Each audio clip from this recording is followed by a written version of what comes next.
அஸ்ஸலாமு அலைக்கும் வரஹ்மத்துல்லாஹி தஆலா வபரகாத்துஹு. இன்னல் ஹம்தலில்லாஹ் நஹ்மதுஹு வ நுஸல்லி அலா ரசூலிஹில் கரீம். அம்மா பஅத்.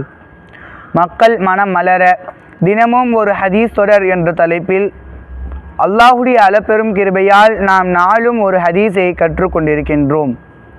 அந்த வகையில் இன்றைக்கான ஹதீஸ் அன் அப்துல்லாஹி ரலியல்லாஹு அன்ஹு அனி நபி ஸல்லல்லாஹு அலைஹி வஸல்லம் கால அல் பாதி பிஸ்ஸலாமி பரிஉ மினல் கிப்ரி.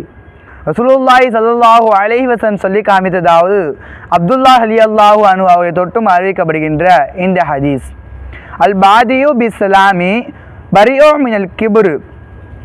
சலாம் சொல்வதில் முந்திக் கொள்பவர். அல் பாதியு பிஸ்ஸலாமி, சலாம் சொல்வதில் யார் முந்திக் கொள்கின்றாரோ பரிஉ மினல் கிப்ரி, பெருமை விட்டு நீங்கியவர் ஆவார் என்பதாக ரசூலுல்லாஹி ஸல்லல்லாஹு அலைஹி வஸல்லம் சொல்லி காமித்தார்கள்.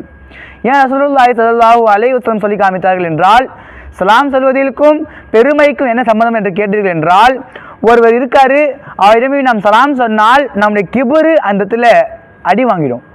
நம்மளே இறங்கி போய் சலாம் சொல்றோம் அல்லவா, அதனால் நம்முடைய கிபுரு அங்கே அடி வாங்கிடும். அதனால் ஸல்லல்லாஹு அலைஹி வஸல்லம் அவர்கள் யார் சலாத்தில் முந்திக் கொள்கின்றாரோ, சலாம் சொல்வதில் யார் முந்திக் கொள்கின்றாரோ அவர் கிபரை விட்டு விலகி விடுகின்றார் என்பதாக ரசூலுல்லாஹி ஸல்லல்லாஹு அலைஹி வஸல்லம் சொல்லி காமித்தார்கள். சற்று சிந்தித்து பார்க்க நம்ம அல்லாஹ்வின் நல்லடியார்களே, சலாமுக்கு அவ்வளவு அவசரம் இருக்கின்றது. சலாமை பற்றி பேசுமையானால், சலாமை சொல்வதை பற்றி பேசுமையானால் பேசிக்கொண்டே இருக்கலாம். அவ்வளவு புகழ் அந்த சலாமுக்கு இருக்கின்றது. அல்லாஹ் ஜல்ல சுப்ஹானஹு வ தஆலா ஒரு முஸ்லீமை கண்டால், ஒரு முஃமினை கண்டால் சலாமை முந்திக் கொள்ளக்கூடிய பாக்கியத்தை வல்ல ரஹ்மான் நாம் அனைவருக்கும் தந்தல் புரிவானாக. வாஹிர் தஅவானா அல்ஹம்துலில்லாஹி ரப்பில் ஆலமீன். அஸ்ஸலாமு அலைக்கும் வரஹ்மத்துல்லாஹி வபரகாத்துஹு.